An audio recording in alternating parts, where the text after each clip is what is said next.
Hello everyone, it's Shane Kanto, your Wasteland reviewer, and I'm very excited to start this new series that I'm starting today.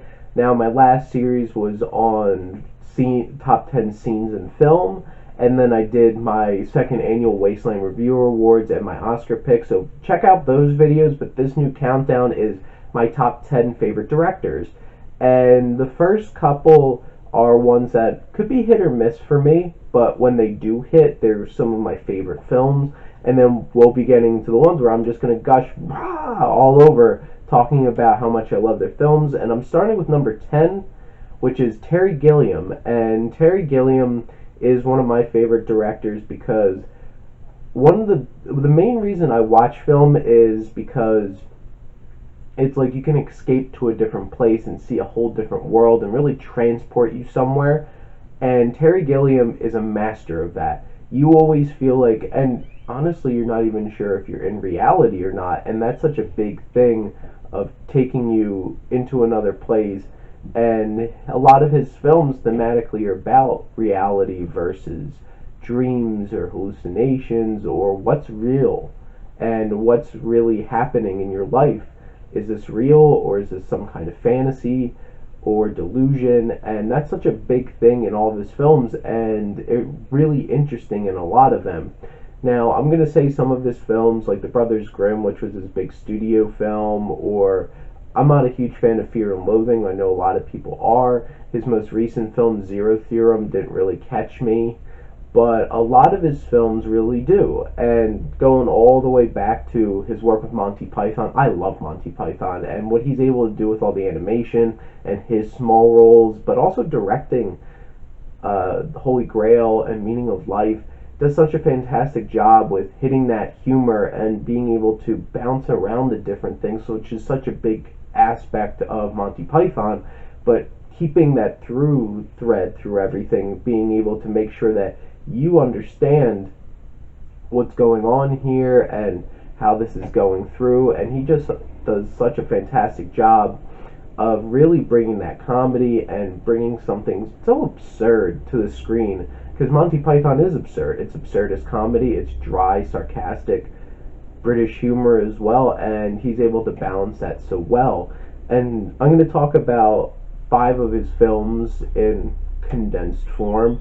But Time Bandits, which was in the early 80s that he released, it's about a young boy being transported through all these portals, trying to defeat darkness and dealing with these group of little people, and all these cameos from fantastic actors playing historical figures like John Cleese's Robin Hood, Ian Holmes as Napoleon, and Sean Connery as Agamemnon. And all of these things going on, transporting you in different places, bringing some humor, bringing some darkness, and such an outworldly production design of everything, and really, really hitting on some crazy situations. And the special effects are so crazy and so wonderful and so fantastical, and it really transports you to somewhere else. And that's a big thing with, say, his other film, The Adventures of Baron Munchausen, Robert Neville. Not Robert.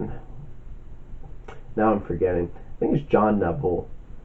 I'm going to have to look that up, or you could tell me in the comments, and this is about this guy is he really telling tall tales, or did these things actually happen? And such a wonderful cast of crazy characters and going to different places. Robin Williams makes an uncredited cameo as the King of the Moon, and just craziness going on.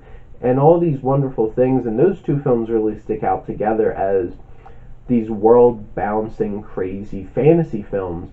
But my 3 favorite films now I'm going to talk about, there's Brazil, which is one of the best science fiction films, dystopian films, and Jonathan Pryce does such a great job in the leading role, and Terry Gilliam does such an amazing job of building this world, really hitting on commentaries of bureaucracy and government and all kinds of stuff, and being dark and cynical, but also crazy and fantastical at the same time, to the point where it's like, sometimes you don't know how to handle it. You just enjoy it because it's so crazy and absurd, and like Robert De Niro pops up, like he's in it for like 10 minutes, And this is a long, sprawling science fiction.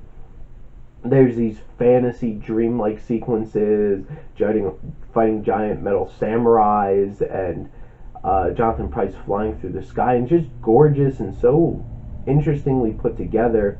And you have to see the real ending that he actually put together, and it's devastating. And it's just like, holy crap, this movie. And by that end, you're just left in a place, it's like, I'm questioning what's real or not. And honestly, stuff like The Matrix honestly has a lot to give back to Terry Gilliam for making so many crazy films of questioning reality and what's real and different things.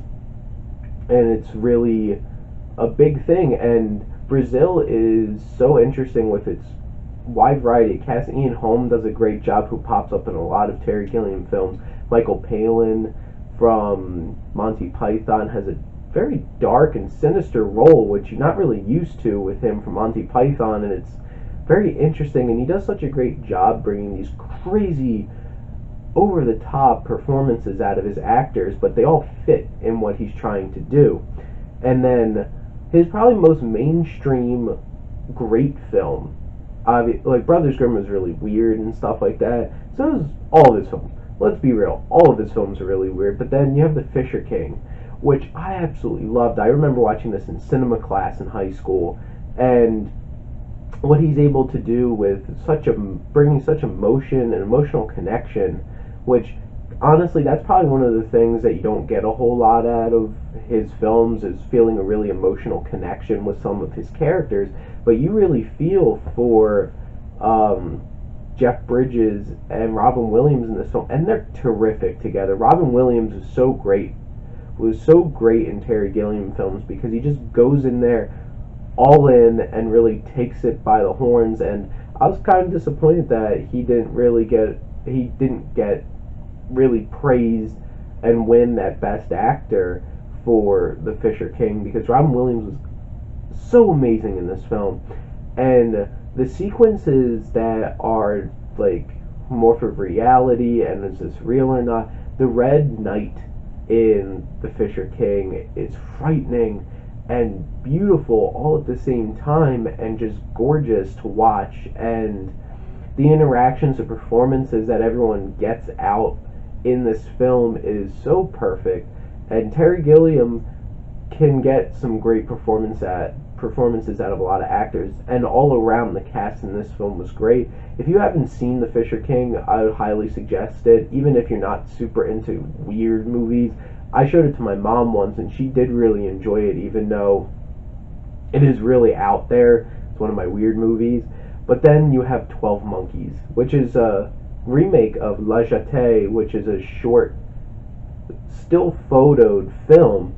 And this French film is taken to a whole different level, mixed with a lot of themes of Vertigo, and like Vertigo's in the film, and those influences of Hitchcock. And this is one of Bruce Willis's best performances I've ever seen, and he is so great in this film. He's very powerful, on edge, tense, and then Brad Pitt's just like all over the place, and there's so much mystery and intrigue, and Terry Gilliam's able to balance what's real, what's not, what to question, when to question if it's real or not, and throwing all of this warped timeline, because it's a time travel film, and they're so hard to make sense of, and he does such a fantastic job with this one, really, really pulling it together. And Terry Gilliam, for me, might be a bit hit or miss.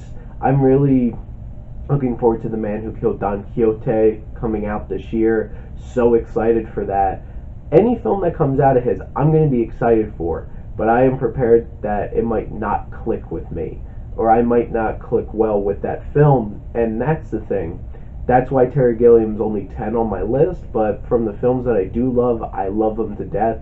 Please go check out his filmography, especially if you enjoy sci-fi fantasy. He is one of the masters of creating it. And if you want deep, thoughtful films, they're going to make you think. Some of them might make you think too much and can't figure out what the hell's going on. Those are usually the ones that don't really work for me. But these films are fantastic.